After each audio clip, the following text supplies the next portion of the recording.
नमस्ते, यहाँहरूलाई ज्ञानको खोजी युट्युब च्यानलमा हार्दिक स्वागत छ।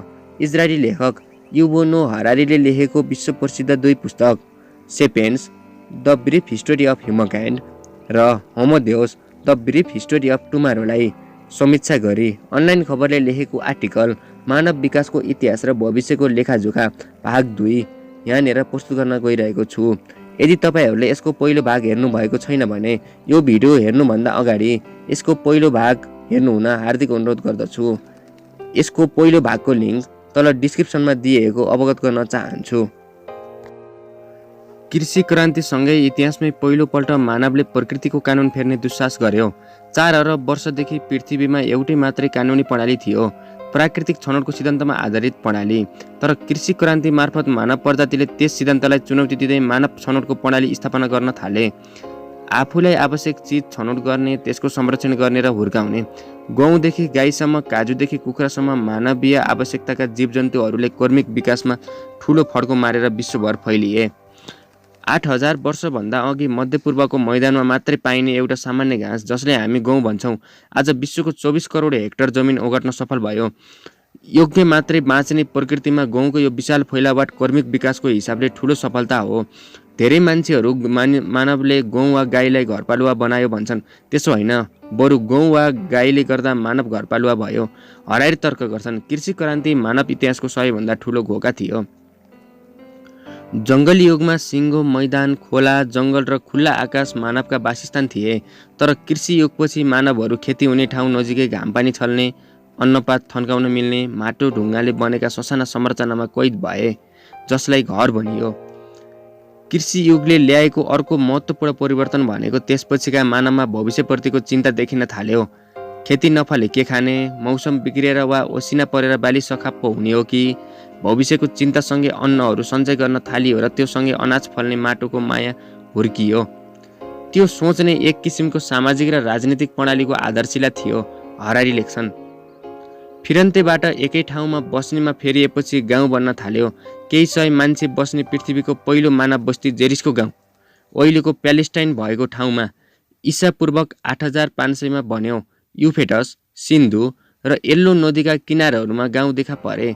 गाउँपछि सहर र केही गाउँ सहर मिलेर साम्राज्य बन्यो र लगभग 2500 वर्ष पहिले पृथ्वीमा सङ्गठित साम्राज्यको जन्म भयो। साम्राज्यसँगै पृथ्वीमा विभिन्न ठाउँमा नयाँ मिथकहरू जस्तै लिखित अलिखित कानुन, संस्कृति, स्वर्ग नर्क, भाग्य विधाता, भगवान राक्षस, माथिल्लो जाति तल्लो जाति, महिला पुरुष आदि विभेदहरू जन्मिए। शासन व्यवस्थाको उत्पत्ति भयो। एक थरी मान्छेहरू आफूले उब्जाउ गरेको कृषिबाट कर तिर्न बाध्य भए, अर्का थरी त्यसैमा राज गर्ने शासक बने। जब राज्यमा शासितको सङ्ख्या बढ्न थाल्यो, उनीहरूलाई कर उठाउन समस्या पर्यो। कुन किसानले कुन वर्ष कति तिर्यो वा तिरेन, सबैको हिसाब सम्झिएर साध्य भएन। किनभने अफ्रिकाको घाँसे मैदानमा भाग्ने, छल्ने र बच्ने क्रममा विकास भएको मानव मस्तिष्क त्यति धेरै सूचना सङ्ग्रह गर्न सक्ने अङ्ग थिएन।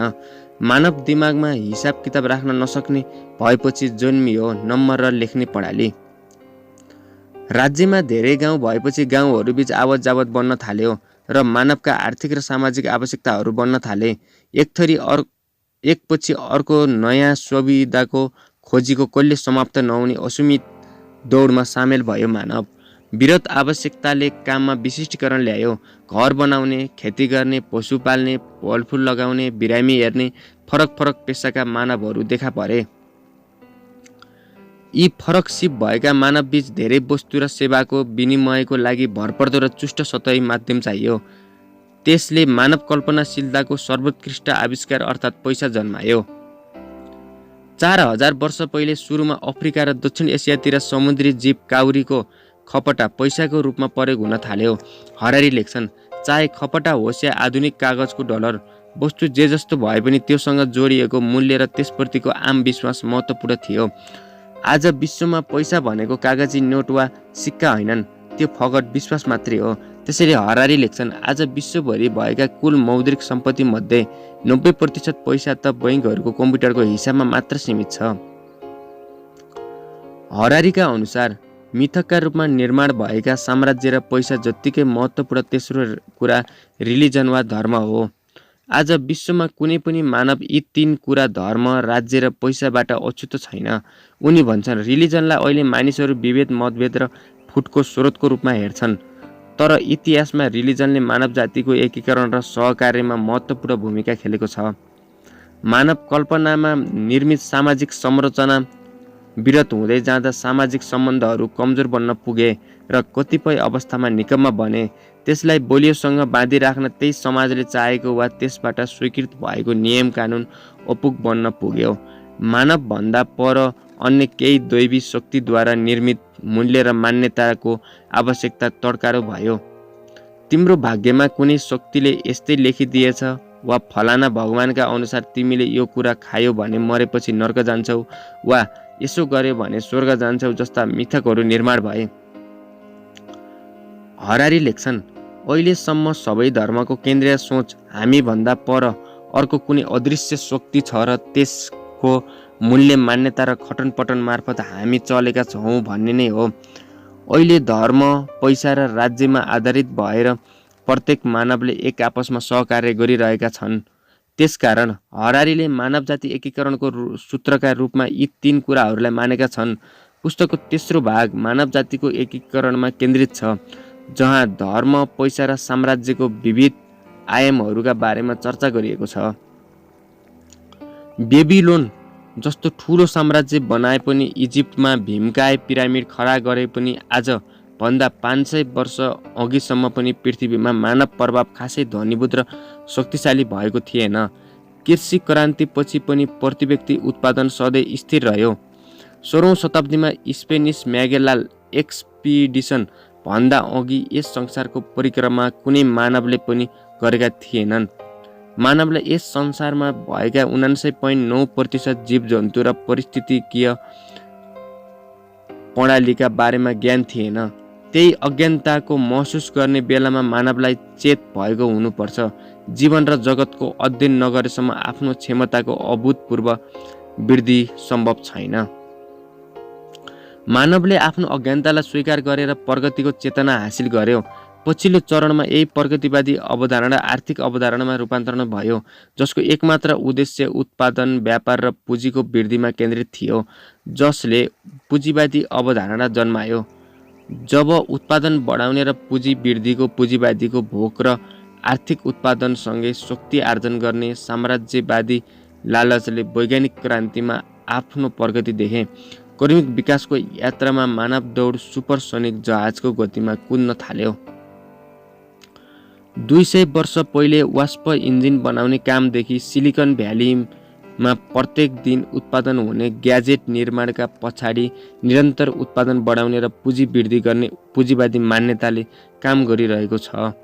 हरारी लेख्छन् आधुनिक मानव कहिले पनि पुँजीवादबाट अलग भएको छैन। पुँजीवादले आधुनिक विज्ञानको विकासमा मुख्य भूमिका खेल्यो नै, त्यो सँगै युरोपीय साम्राज्य विश्वभर फैलाउन पनि मद्दत गर्यो। तिनै वैज्ञानिक खोज र आविष्कारको बलमा आर्थिक उत्पादन बढ्यो र साम्राज्यहरू झनै धनी र शक्तिशाली भए। 15औं शताब्दीमा क्रिस्टोफर कोलम्बसले व्यापारको नयाँ मार्ग पत्ता लगाए र त्यसबाट प्रशस्त धन कमाउने योजना पोर्चुगलको राजा जोन द्वितीयलाई सुनाए। राजाले ज्यान गए टेरेनन्। उनले त्यो योजना इटाली, फ्रान्स र इङ्ल्यान्डका व्यापारीहरूलाई पनि सुनाए, तर कसैले टेर पुच्छर लगाएनन्। अन्त्यमा स्पेनिस साम्राज्यकी रानीलाई आफ्नो योजनामा मनाउन सफल भए उनी। उक्त योजना अन्तर्गत आधुनिक अमेरिका स्पेनिस साम्राज्यको कब्जामा पुग्यो। त्यहाँको सुन र चाँदी खानी, चिनी र सुर्तीको व्यापारले स्पेनिसहरू धनी भए। नयाँ खोज गरेर धनी हुने योजना कोलम्बसका पालादेखि जुकबर्गको पालासम्म पनि जारी छ। मानव क्रमिक विकासको पछिल्लो 500 वर्ष अज्ञानताबाट ज्ञानको खोजी गर्ने क्रममा वैज्ञानिक अध्ययन अनुसन्धानमा केन्द्रित भएको छ, जसलाई हरारीले वैज्ञानिक क्रान्तिको चरण भनेका छन्। पुस्तकको अन्तिम भाग यसैमा केन्द्रित छ। प्रत्येक नयाँ वैज्ञानिक खोज पछाडि राजनीतिक र आर्थिक स्वार्थ लुकेको हुन्छ। नयाँ खोजीले प्रगति जन्माउँछ भन्ने अवधारणाले औद्योगिक क्रान्ति सुरु भयो। औद्योगिक क्रान्तिको सफलता भनेको त्यसले ऊर्जाको अथाह स्रोतमा मानव अधिपत्यको बाटो खोल्यो। त्यसभन्दा पहिले ऊर्जाको स्रोत मानिस वा जनावरको शरीर मात्रै थियो, जोत्नेदेखि बोक्ने र मेसिन चलाउनेसम्म। त्यसलाई आधार दिने काम वनस्पतिले सूर्यको प्रकाश ग्रहण गरेर बनाउने ऊर्जाले गर्दथ्यो। औद्योगिक क्रान्तिसँगै मानवले ऊर्जालाई एक रूपबाट अर्को रूपमा बदल्न सफलता प्राप्त गर्यो। यातायातका भीमकाय सञ्जाल बनेर वस्तु निर्माणमा वरिपरिको वातावरणमा मात्रै भर पर्नुपर्ने चरण सकियो। यतिखेर मानव पृथ्वी बाहिरको ग्रहबाट बहुमूल्य धातु ल्याउनेसम्म सोच्छ। औद्योगिक क्रान्तिपछि जैविक इन्धनको व्यापक प्रयोगले मानव प्रगतिको रेल बुलेट ट्रेनको स्पिडमा कुद्न थाल्यो। भ्याक्सिन, औषधि लगायत स्वास्थ्य क्षेत्रमा भएका आविष्कारहरूले जनसङ्ख्या मात्रै बढाएन, मान्छेको आयु बढायो, शिशु मृत्यु दर घटायो, मान्छेले प्रतिदिन ग्रहण गर्ने क्यालोरी पनि बढ्यो। समग्रमा कृषि क्रान्ति भएको हजारौँ वर्षपछिसम्म पनि अचल रहँदै आएको प्रति व्यक्ति उत्पादन परिमाण आकाशी हो। औद्योगिक क्रान्ति पछिको पछिल्लो 50 वर्ष सूचना र जैविक प्रगति क्रान्ति भयो। यस चरणमा मानवले लाखौँ वर्षदेखि आफ्नो प्रगतिको बाधक बनेको भोक, रोग र युद्धमाथि विजय प्राप्त गर्यो। उनीहरूले हजारौँ वर्षदेखि पुकारेका विभिन्न दैवी शक्तिहरूको बलमा भन्दा मानव चेतनाको विकासले ती सबै कुरा सम्भव भयो। यतिखेर मानवहरू कम खाएर होइन, बढी खाएर रोगी हुने र मर्ने भएका छन्। पछिल्लो समयमा विश्वमा मानव हिंसाबाट मर्नेहरूको सङ्ख्याभन्दा आत्महत्या गरेर मर्ने वा बढी खाएर मर्नेको सङ्ख्या बढी छ। विश्वभर मानव हिंसा घटेको छ। इतिहासमै हामीले बाँचेको समय सबैभन्दा शान्तिपूर्ण समय हो। हरारी लेख्छन्, यतिखेर पहिलो पटक बारुदभन्दा चिनी बढी खतरनाक हुन पुगेको छ। पछिल्लो 50 वर्षमा विकास भएको जैविक प्रविधि र जेनेटिक इन्जिनियरिङको बलमा मानव प्रकृतिको छनौटको सिद्धान्तको समीकरण बदल्ने मार्गमा लागेको छ। प्राकृतिक छनौटको ठाउँमा मानवको बुद्धिमत्तापूर्ण छनौट आएको छ। यतिखेर विश्वभरका वैज्ञानिक प्रयोगशालाहरू मानवले कुनै बेला कल्पना गरेको दैवी सृष्टि जस्तै जैविक सृष्टिमा लागेका छन्। उक्त जैविक वस्तुमा आफूले चाहेको गुण, रूप र स्वाद भर्दैछन्। कुनै बेला अफ्रिकाको घना जङ्गलमा निरीह जीवन बिताएको एउटा प्रजाति आज अथाह शक्ति आर्जन गरेर सिङ्गो पृथ्वीको मालिक बन्न पुगेको छ। तर त्यसका पछाडि यस पृथ्वीमा रहेका अन्य प्रजातिको पीडा र वेदना लुकेको छन्। त्यसभित्र प्रकृतिको व्यापक दोहनको मूल्य छ। त्यसैले हरारी लेख्छन्, पृथ्वीको मालिक बनेको मानव यहाँको प्रकृतिका लागि ठुलो आतङ्क हो। इतिहासका यस्तै रोचक तथ्यहरू पाठक सामु राखेर हरारीले पुस्तकको बिट दार्शनिक प्रश्नहरू पाठकमाझ राखेर मारेका छन्। अहिलेसम्म जति नै प्रगति गरे तापनि मानव असन्तुष्टि चुलिएकै छ। यति लामो यात्रा तय गरेर यहाँ आएपछि अबको मानव गन्तव्य कता हो वास्तवमा कसैलाई थाहा छैन। यति धेरै मानव शक्ति केका लागि प्रयोग हुन्छ?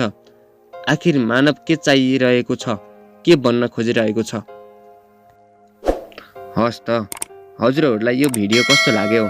जस्तो लाग्यो त्यस्तै प्रतिक्रिया दिन नभुल्नुहोला र तपाईँहरूलाई यी र यस्तै किसिमका भिडियोहरू आगामी दिनहरूमा पनि हेर्न चाहनुहुन्छ भने कृपया हाम्रो च्यानललाई सब्स्क्राइब गरी बेल आइकनमा क्लिक गर्नुहुन हार्दिक अनुरोध गर्दछु।